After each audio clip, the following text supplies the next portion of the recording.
This is The Great Equalizer, a parenting podcast about the realities of being a mom or dad in the 2020s. We are your hosts, Sam and Charlene, and we believe we're all rocking the same kind of crazy. So let's get real, let's get honest, and let's have a laugh about the ups and downs of our current upside down. Hashtag no judgies. On this episode of The Great Equalizer, we're looking closely at maternal mental health in South Africa against the backdrop of the trial and sentencing of LAUREN Dickason, with special guest and mama for Raylene de Villiers. Hello and welcome to all our viewers and listeners. To those of you who know us well, you'll recognize that we are changing things up a bit in this episode in terms of both structure and tone. We've decided to tackle a very heavy topic, probably our heaviest to date, because we believe we wouldn't be doing our jobs as mothers or podcasters in the motherhood space if we didn't. As always, we endeavour to maintain a degree of respect for all viewpoints and to uphold our hashtag no judgies policy. The point of this discussion is to shed some light on a dark topic so that those of you who feel the need to talk about it and make sense of it, or even those who might be at risk of falling prey to similar circumstances, have a space to listen, grow and grieve. As always, everyone is a seat at our table, and we're looking here to make sense of an often sad and scary world. So we're starting this episode with a content warning to those of you who don't yet feel ready for this discussion for whatever reason. And if at any point during the next 2 episodes you are worried about your or someone else's mental health, contact your GP, please, or your local clinic, or the South African Depression and Anxiety Group, SADAG, on 011-234-4837. For additional resources, we will be including those in our show notes, so please refer to them. Also, if you need to take a step back and protect your energy, please do so. But please stay tuned if you've wanted a space to think and talk about this conversation and didn't know where to go. This is why we're here. Today on The Great Equalizer, we are going to focus on maternal mental health in the context of the Dickerson tragedy, which has been in the news for the last 2 or so years, but more so in the past few months, when mom of 3 and fellow South African LAUREN Dickason was convicted in the New Zealand courts for the murder of her 3 daughters, Liane, who was 6 at the time, and Karla and Maya, the twins who were 2. The South African mom of 3 had recently emigrated to New Zealand.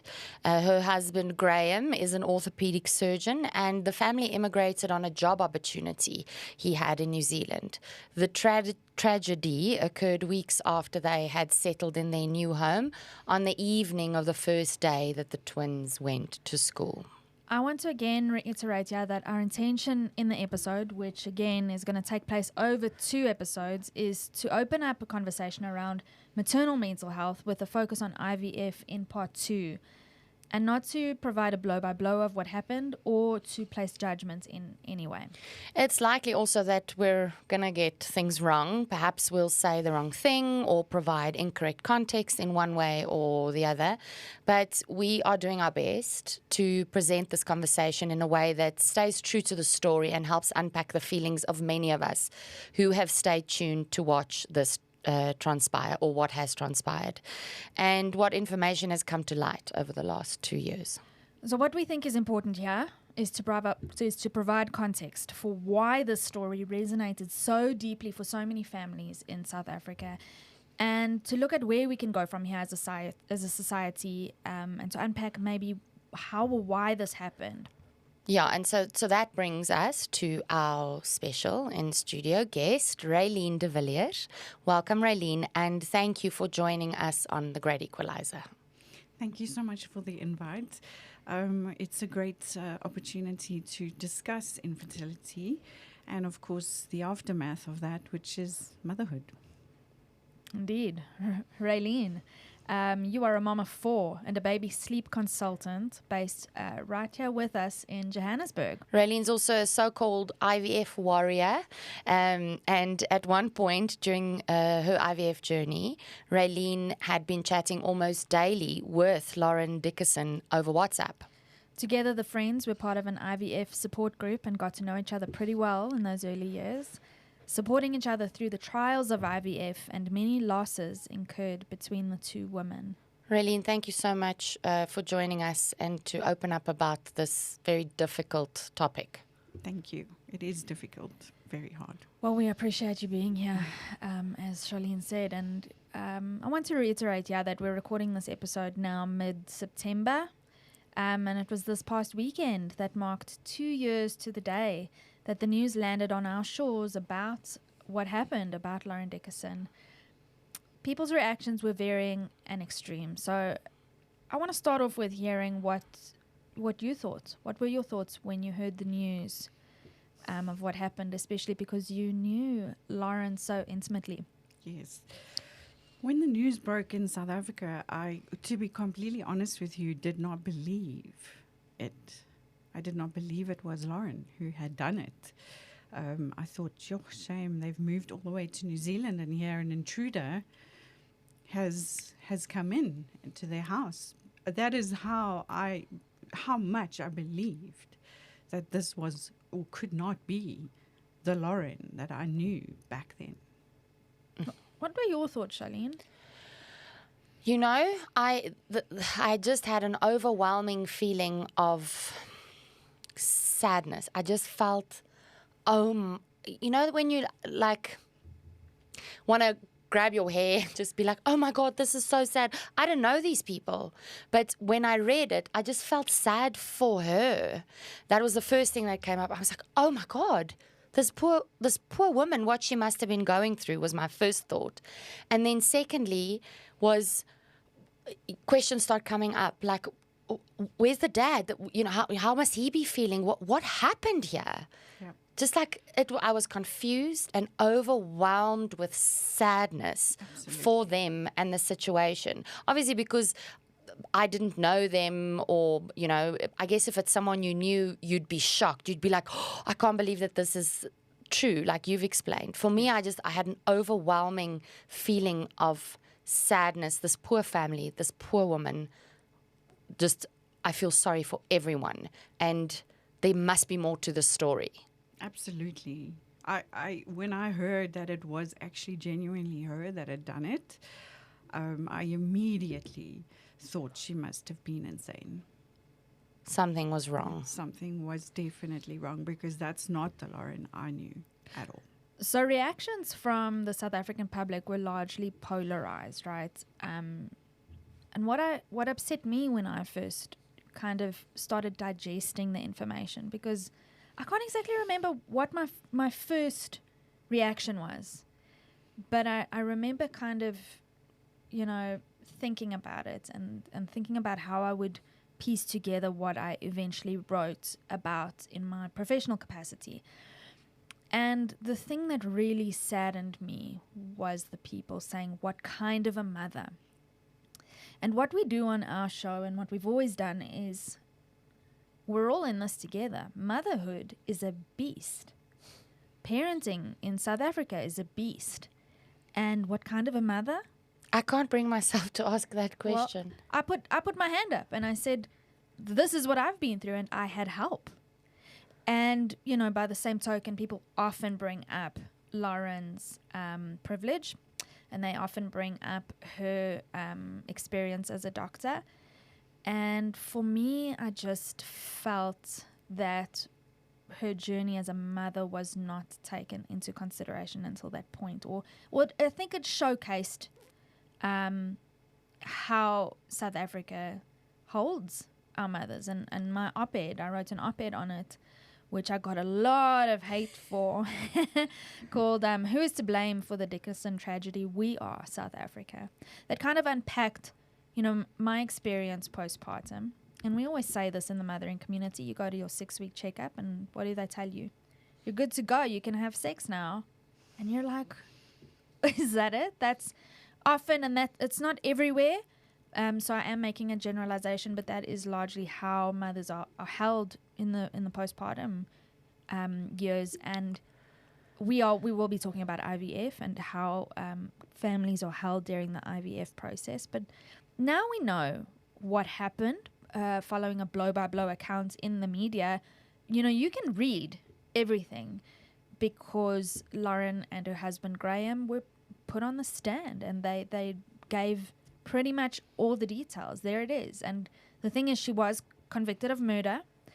And we will be unpacking that conviction. She's now awaiting sentencing. It's been 2 years since the incident. Ray, you followed the trial quite closely. And again, we are not here giving the blow-by-blow account of these proceedings, but I'm curious to know, did anything come to light for you during the trial, during the coverage? Was there something that made you go, aha, well, or, because there were plenty of instances for me that I thought, well, that's interesting and that makes sense, or that doesn't make sense. Yes, absolutely. So I listened and I read the entire trial every single day. So there's not a lot I haven't read about the trial. And on Lauren's admission, she said on the day that these murders happened was the first day the twins were at school, which meant she was alone for the first time in many, many weeks because of the COVID lockdown. At least 4 months, but probably longer. Probably longer, right? So the first day she's been alone, and she's told she has to go for another psychiatric evaluation to get her visa for New Zealand. According to her, on that day, she said she would have been locked up if a psychiatrist had evaluated her. Those were her words. And for me, what I feel about that is she should never have been left alone, ever, because she was in such a bad state that she knew it, which means that her husband should have known it as well. And she should never have been left alone at home with those children. She was a danger to herself and to the children and those around her. And so what I get from the trial is that South African women, we're always like, it's cool, don't worry. You go out, you go have fun. I've got this. I've got this here at home. I've got it with the twins. I've got it with Liane, who was the older one. And I think that she did not have it, and she should not have been left alone by herself that night. Either she should have said, help me, which in South Africa, we don't often say that as mothers. And the thing is as well is when you say, help me to your partner, many partners don't know what to do to help you. So I just feel that this is the part where you go back and you say he said, she said, and the blame game. But if we're all honest here, I think that if she was in that state, she should never have been left alone, ever, with her children. And I think that is the greatest travesty of this whole event, is that she never asked for help. And her husband, which was the only support that she had in the country at the time, also couldn't see the state that she was in. Yeah, I guess on that point, I feel the same on that point. That for me, my biggest question was how surely somebody must have seen or noticed. There had to be some signs. Yeah, and I mean, not even signs. I mean, surely there had to be some verbal communication that there was not rational thoughts here. But remember that she had just arrived in a country and she knew no one. So the teachers where she dropped her twins off didn't know her. They didn't know her. Her neighbors didn't know her. They didn't have a basis to compare of Lauren. They just saw this person who they assumed was normal, but they had no basis to compare. What about before? Before the family left for South Africa, and I don't want to dwell too much on speculation, but there was precedent of Lauren having sought psychiatric help at the urging of her husband, Graham, because she admitted to having violent thoughts against her children. Right? You know this story Correct. inside out, Raylene. So Yes. there was supposedly a family back home who is now grieving. And so I don't want to discount that.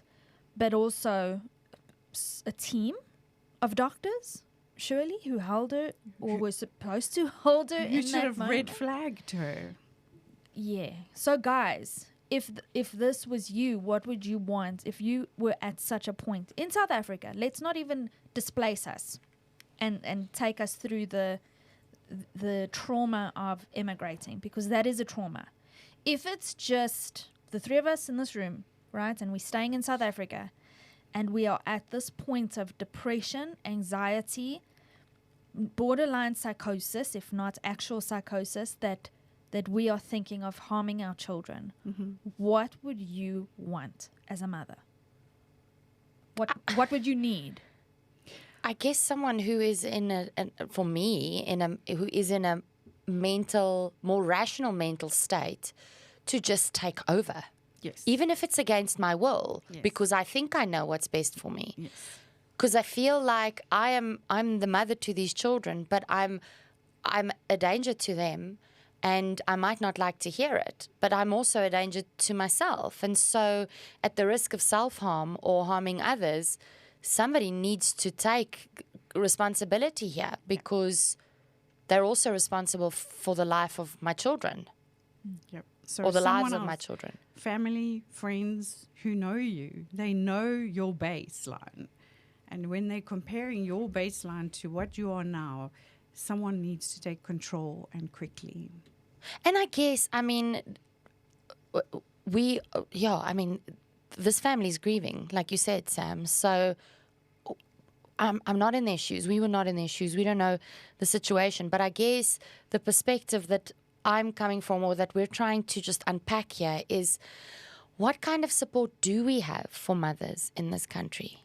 And how can we maybe fine tune that, or like just talk about these things so that we can build an infrastructure for moms who feel this way, or who might be starting to feel intrusive thoughts, but so we can prevent this, Or to normalize those or intrusive to normalize thoughts. those intrusive Yeah. thoughts, so that you can feel the freedom to say, I'm scared.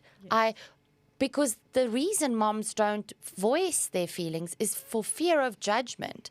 Because what do? We label you a terrible mother. What kind of a mother says things like that? What kind of a mother thinks like that? That's the problem, in my opinion. So I'm going to say this at the risk of villainizing Graham and even Lauren's family, which I suppose I've already implicated myself in that. But what struck me most was the way that society, the media, framed coverage of this court, the trial. There was rarely ever any mention of that. The only thing people or the media reported was that Graham went for a work dinner, and he's an orthopaedic surgeon, and I feel like we don't interrogate that enough in terms of there being two parents to the children that exist in the world, and that the sole responsibility lies on the mother, and that as mothers we need to always have our shit together. And I'm going to say that up against my own experience, so that I can just frame how I see the problem systemically within our society. And that when I was newly postpartum during COVID, very similar time that Lauren was probably most struggling, and was due to immigrate, my husband traveled a lot at the time, and I was really trying to put on a brave face. I am someone who struggles myself to ask for help, and I felt shame for ever asking. I felt shame for getting a nanny. I felt like I should be able to handle it all. And there was one particular moment that I had an instance of mom rage, which we are also going to unpack and get to and look at against, you know, murder, because we're not equating the two. But I did have an instance of mom rage where I screamed at my children, who Noah was at the time 2 or 3 months, and Elijah was young, 4. When I think of them now, I think, how must they have felt? They were proper scared. And I remember Ray walking in to the house, and I just broke down and said, I need help. Had he put me in the car and taken me to seek psychiatric help, I probably wouldn't have fought him. And it's tough because I don't think he knew how to help me. I'm asking for help, and I don't think he knew. And then there I want to say, that's not because men are clueless and idiots. That's because we live in a society that allows for women to shoulder most of the responsibility. And also there isn't enough experience for these fathers, that they don't have experience with this. As we're all navigating 100%. These emotions and things for the first time, that's just your average Joe who is not a therapist, psychiatrist, or medical professional, just a guy who looks after his family and sees his wife struggling. And we don't, I guess, talk about this stuff enough for there to be enough. The information's on the internet. It's there. You can go read up about it. But in your wildest dreams, you don't necessarily think that that's going to happen to me. So in that instant, what do you do as a partner to be like, hold on, let me Google what to do, and my wife's having a mental breakdown? How do I, and also, like, shit needs to get done. Your husband still needs to, I've never resented my husband for traveling, for work, for doing what he needs to do to support our family. And that's the narrative that men are given. Support your family, be there, be the breadwinner. And we're not going to go into gender divide and, fair, equitable labor within the home. That's a whole other, case to crack. But nobody's given the support or the resources. It's just the nature of the beast. Yeah, but it shouldn't be. So Yes. in our antenatal classes, what are we doing to support parents when they're at the end of their tether? And how much of our antenatal classes of the actual curriculum or the course content covers mental health? Postnatal depression, exactly. What are the symptoms or the signs for a partner to be able to know something's going down here and I need to do something about it? Or is it a daddy, some moms might suffer a bit of the baby blues, and so you can go read up about that. Is that the extent of it? There's a pamphlet for you. Yeah. It's... But at 6 weeks, you can go have sex again. Please, because you're definitely Ready. So good to ready go, for it, mentally and physically. Another thing that I think is not spotlighted near enough and wasn't in the trial. So there were a few things in the trial that I go, hang on, okay, why focus on that but not on this? So we're going to get to the text messages. But first I want to ask you, Ray, what you think of the fact that doctors in our country can prescribe medication to themselves and handle their own medication. You're not a doctor. None of us are doctors here. So I really am just like throwing it out to the peanut gallery. For an opinion on the matter. Yeah. Look, South Africa is a third world country, so we fly below the radar most times in terms of like prescribing to yourself or for others as a favor. Yes, it shouldn't be done. But what should have been done and what she should have done is at least follow up with her own psychiatrist on, hey, this is what I'm on. What do you think? Or I'm dropping the dose. What do you think? Okay, so just devil's advocate here. Do we know that didn't happen? And what is the protocol? Did that come up in the trial? I didn't follow the trial as closely. Was that question asked? The question was asked, and the reply was she didn't want to have it on her medical record for the immigration. You see, yeah. That she went to a psychiatrist. So the prescribing of her own medication and taking herself off that same medication Was to achieve the goal of let's just get immigrated. Yes. Let's just get there. Let's just get there, and then I'll deal with this when I'm there, kind of thing. So we chatted about this a little bit before. And that was an interesting thing that you guys brought up, is mothers have this, let's just quickly finish this and then we'll get to, you have a triage situation. Yes, you got have to a lot handle. on your hands. You got to handle life like a triage situation. And Sam and I often talk each other through it. Okay, we're in triage. What do we do first? Kind of thing. When you feel overwhelmed and you feel that overwhelm of life, Yes. you cannot possibly, because when you look at the bigger picture, it will knock you the fuck down. No, it will. So you need to break it into bite-sized chunks and eat it little by little. And so that's what you do. Okay. I will get through this. I just have to get through this. And I can from the outside in imagine where she must have been with these intrusive thoughts maybe surfacing and thinking, okay, I've got this. I know I will feel this way. If I bring it back to myself from my own personal experience, having gone off antidepressants, weaning myself off antidepressants recently, I was very aware to the changes in my body and my thoughts and how I felt. And I would sit for a moment and live with how I'm feeling and thinking, okay, what is this really? I know I should be expecting to feel this way because of that and because of that. And then you think to yourself, okay, well, this was certainly my experience, and I cannot even compare my situation to Lauren because I cannot imagine what she must have been going through. But if I take it from my own experience, those thoughts pop into your mind, or like any kind of panicked thoughts or anxiety or whatever it is, and you kind of suppress them and you're like, okay, I know why this is happening. I just need to get a handle on it. I feel overwhelmed. I feel stressed. This is a stressful situation, but I can handle this. Just because it's a means to an end. You just need to get over this little hurdle, then over that little hurdle. And I honestly, how much of that are we all doing on a daily basis with support in our own country with none of the aggravating circumstances? Absolutely. Yeah, I relate.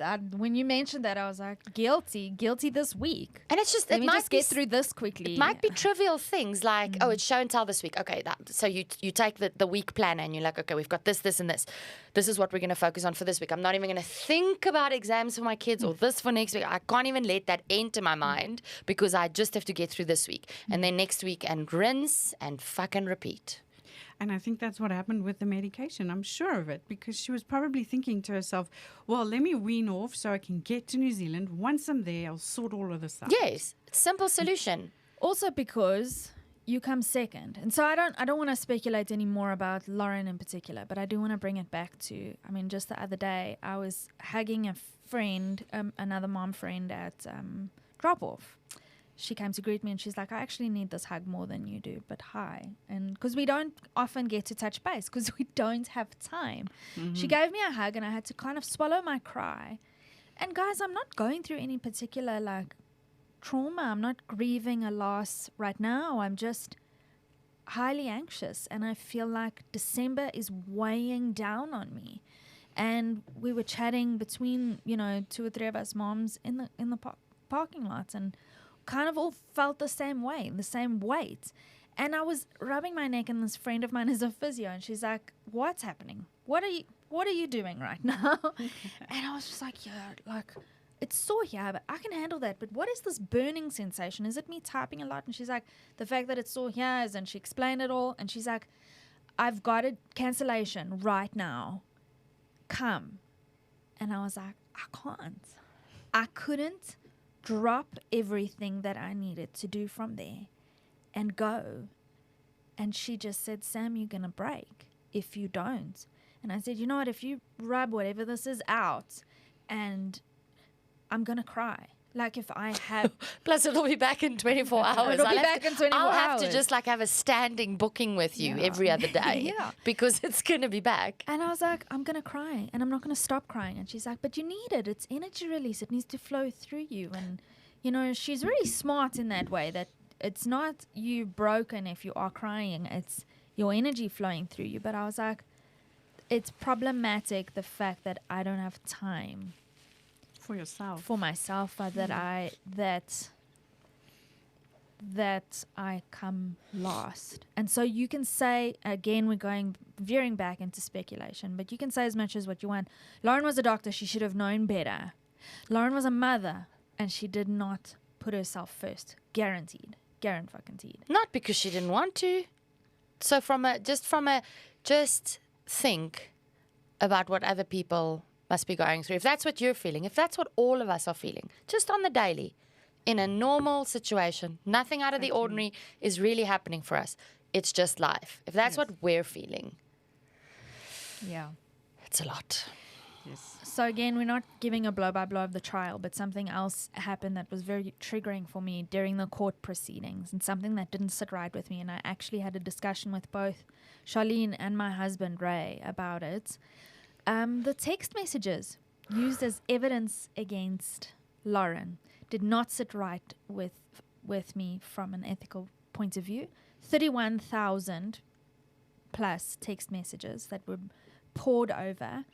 And Yeah, but just give us some context there, maybe, Sam, because I don't know if everyone listening knows what happened there. so these text messages, and Raylene, please, you can jump in, because I did need to take a break from the trial proceedings. I needed to protect my energy.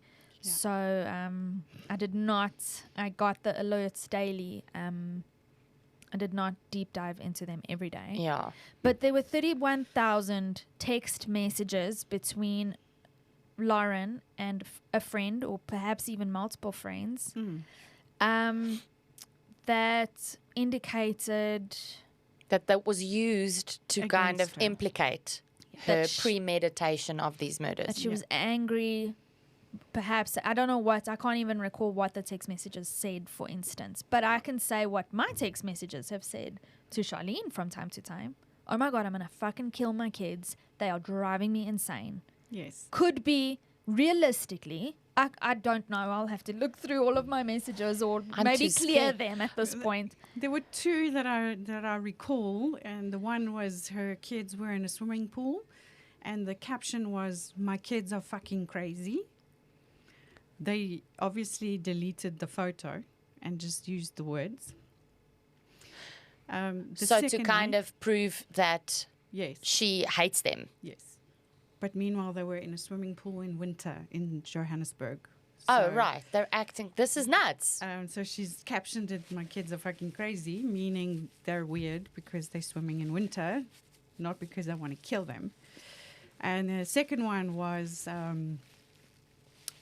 I think it was between her and her husband, but it was something about, her husband said something about, "I'm so glad I stopped you killing them tonight because they're quite cute," or something along those lines, which was a joke, right? Which is frightening, because I am pretty sure that my husband has texted me something similar, where I've been at my wit's end and he's had to leave for work or go to the shop or something, and texts me and goes, "I hope I'm coming back and everyone's still alive." Yes, And exactly. or he'll walk into the house and even say to me, it's just like, "Sure, this is not what I expected, because I'm late, like 2 hours later than usual, and you're not tearing your hair out, you're laughing, or it happened last week." He's like, "I did not expect there to be such a cheerful disposition in this household." And parenting is hard, and I think we can all agree. And I think we can also all agree that Lauren is not alone in sending supportive texts to and from friends, or joking texts, to or from a friend or a family member to your husband, in a similar vein. And like I say, after that was used against her, and I don't think that I'm at risk of what Lauren was at risk for. But it could be used. What I say could have been used against me. So Brene Brown, right, my favorite author, she says sarcasm should never be written down, should never be texted or emailed, because you cannot infer what the person who sent it was meaning. So sarcasm is left best said face to face and not written down. Because there's so much that goes with it. I mean, facial expression, Exactly. body language. There's a lot that is required to deliver that in context. And for that to be used against her, you know what that means? It means that you cannot be honest with your friends or family You or cannot your even village. joke. You You cannot can't joke. even joke about your situation because you feel overwhelmed. I mean, I am so guilty of joking. And you know what? Not even joking. There are times that I genuinely despise motherhood. I will say so on the record. I have said so on the record a million times before. And I have articulated that in text messages, in discussions with groups of friends, on this podcast. There are times that I really dislike it. So it breaks my heart and it terrifies me for mothers if this is what we're doing. And I mean, what did I do when the trial first started and they started using the text messages against her? Like I say, I had a talk with Charlene and Ray, and I said, no more on WhatsApp.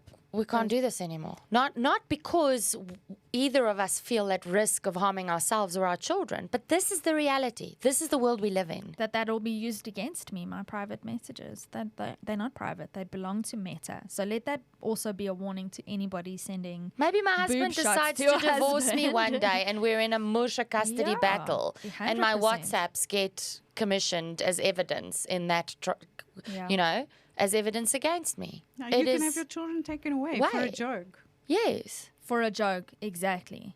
So there was that for me that stood out in the trial.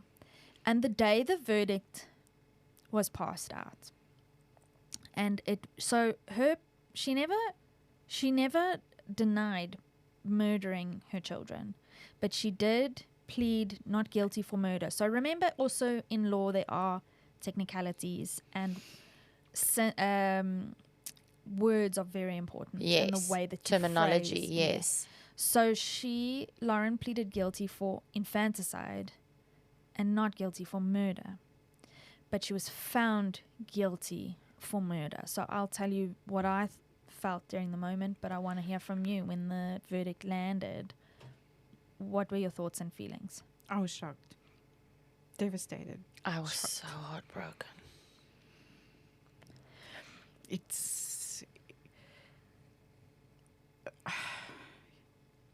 There's no words. Why? So articulate it for me, because she is in a prison anyway. She doesn't have her children. Her marriage is never going to survive something like that. She would never have been set free. And even if she were to get the psychological help that she needed to, there's nothing that anyone could say to her that she won't be, like, putting on herself. Because it's not only about Lauren. That's why. Yes. It's about every other mother who's ever had these thoughts. That's the impact. Yeah. Lauren is in her own jail forever. So it's not really about her anymore. It's about how a country like New Zealand can not see that this was not What this means for mothers. cold-hearted murder. This was a broken woman, and now she must be beaten more with a stick. Yeah, I couldn't agree with that more, because that means that this is looked at as an isolated incident of a person who is just a monster, and no more questions are asked beyond that point, really. How did she get there? Where did the system fail her? Where is the system failing other mothers? What can we as a society do to prevent this from happening in future? Because, hey, hold on a minute, this is happening more frequently. Yeah. And that's the thing, is that's not, Lauren's case was not an isolated incident. And some of the criticism that is doled out, there's a mother in the US who was jailed very recently. You'll maybe recall her name, It's very much in the news and being reported on. Yes, it's the influencer. I forget. Ruby. Yes, Ruby. Yeah, Ruby. I forget. Someone, yes. And this is a influencer who was jailed recently, or arrested, for allegedly abusing her children. And we won't get into that. Because that's not, it's not the same premise as this at all. But where there are similar premises is that there is now attention on Ruby of how could she have done that? She was very much in the public eye. She and a lot had of what millions of followers. And a lot of what she was doing was actually publicly available. Yeah. And nobody at any point said, hold on, this is abuse. What she's doing here is abuse. And so why it's shocking, and part of the framework of that is because she's a white, upper middle class mom in Idaho, stereotypically Barbie-like beautiful, and well groomed well off, and you know what the way things look on social media. It's always the highlights reel. She's got her shit together. She must be in control. She must know what she's doing. She must know what she's doing. And there is a degree of relatability here when it comes to Lauren, because when it happened with Lauren, I'm like, before you even contacted me, Raylene, I'm like, I know people who know this woman by degrees of separation. I know several people who know Lauren personally and know their family because geographically we come from the same town and move in the same circles. We run in the same circles. She was a doctor. We run in all the same circles. I know the schools her kids went to. Alice, it's so close to home. And also it's close to home because demographically she matches our demographic. Yeah. However, and I'd like to bring this up because I don't want to be guilty of not being inclusive here, and that's that this is an even greater issue. It is a great issue, and it's one that isn't given enough airtime because yes, Lauren had privilege and resources and still succumbed to the unimaginable, but there is a long and growing list of mothers who in South Africa who have committed or have tried to commit infanticide, or have fallen prey to infanticide. In November 2022, Eastern Cape Mama 4, Noboleko Simayile, allegedly attacked and killed her 4 sleeping children with a sledgehammer. In the same month, Zinhle Maditla from Mpumalanga received life imprisonment 4 times over for poisoning each of her children. And more recently, as in on the 10th of September, 35-year-old Eastern Cape mother Ntobi Zanele Mtizela fetched her 4 children from their grandmother's house, took them to a nearby forest and forced them to take rat poison. One of the children survived, but allegedly the mother of 4 killed herself and her 3 children, or 3 of her children, and police attributed this to the desperate poverty that the mother found herself in. So here we have another layer in South Africa. We've got mothers who aren't held postpartum or perinatally at all. They become invisible. And there are so many factors that contribute to this. Poverty, the just abject, horrible circumstances that these people have to live in. And not to mention, I mean, we're talking about lack of support coming from a privileged community. Yeah. Not to even talk about teenage pregnancies and the judgment and the horrible circumstances surrounding those mothers, or that those mothers receive or find themselves in.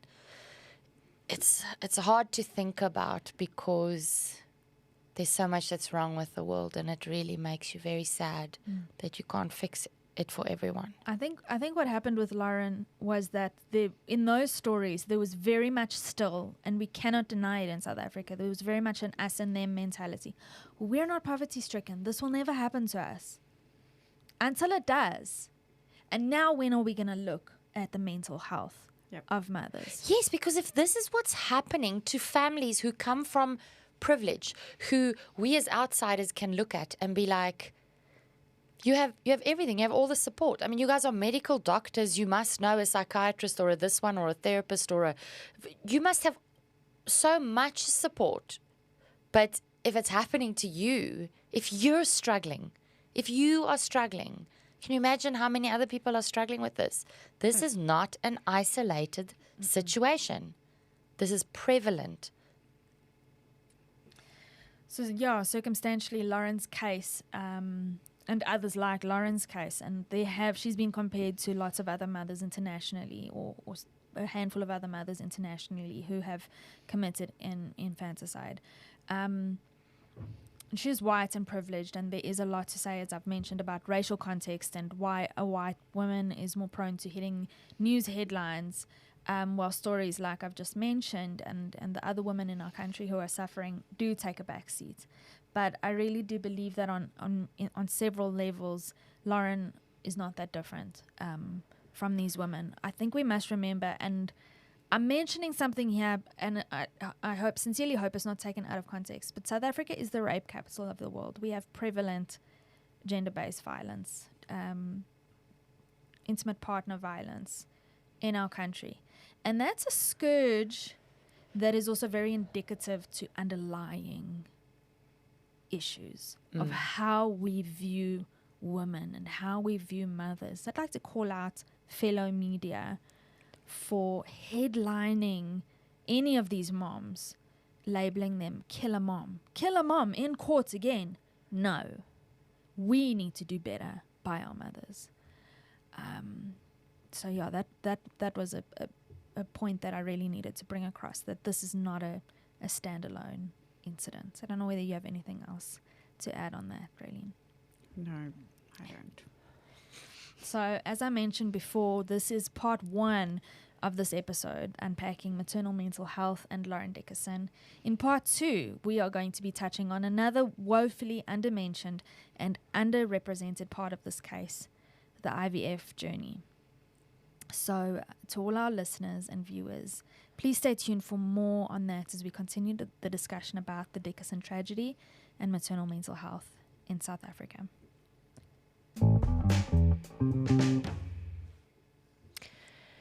Yeah. It's hard, but we do need to keep talking. No, we do. I mean, guys, we always say this. If you want to weigh in on any of the topics, I think I want to urge you to please weigh in on this topic, because this is something we have to talk about. We have to keep talking about it. We have a responsibility here as mothers to make our voices heard. So please, if you want to contact us, you can email us info@thegreatequalizer.co.za. And you're also more than welcome to send us a voice note, because that's often more natural for people these days. Send it to us, drop us a note on Instagram, or even record one on your phone. Unleash it all. And drop us another mail with your thoughts and responses. What you say will not be held against you. Yes, and if you want to keep it anonymous, we can do so too. 100%. Also, please remember, if you haven't yet, subscribe to our show. You can do it on any platform of your choice. We are now on YouTube. You can get us on Apple Podcasts, Spotify, Google Pods, or wherever else you might listen to podcasts or see them available. Please hit subscribe so you can get information on new episode releases. And so that's it for this episode of The Great Equalizer. Thank you for tuning in, and remember to tune in to part 2 of this discussion. Until next time, keep your mom game strong.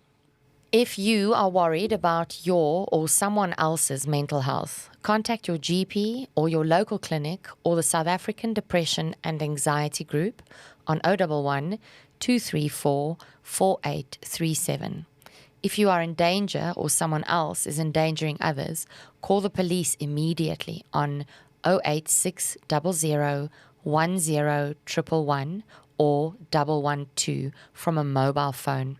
The South African Depression and Anxiety Group, SADAG, has a WhatsApp counseling line that operates from 9 a.m. to 4 p.m. The number is 076 882 2775. The Gauteng Mental Health Society can be contacted on 011 984 4038. SA Federation for Mental Health can be reached on 011 781 1852. All of this information will be available in our show notes, so please find it there.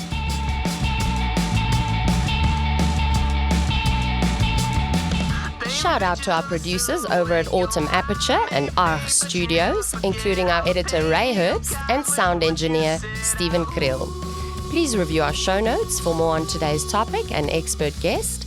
And for more on The Great Equalizer, our website is always a good idea, www.thegreatequalizer.co.za, along with our social media platforms on Instagram, Facebook, Twitter, and now YouTube. And of course, if you want to chat with Sam or Charlene directly, email us at info@thegreatequalizer.co.za. We would love to hear from you. And guess what? We respond.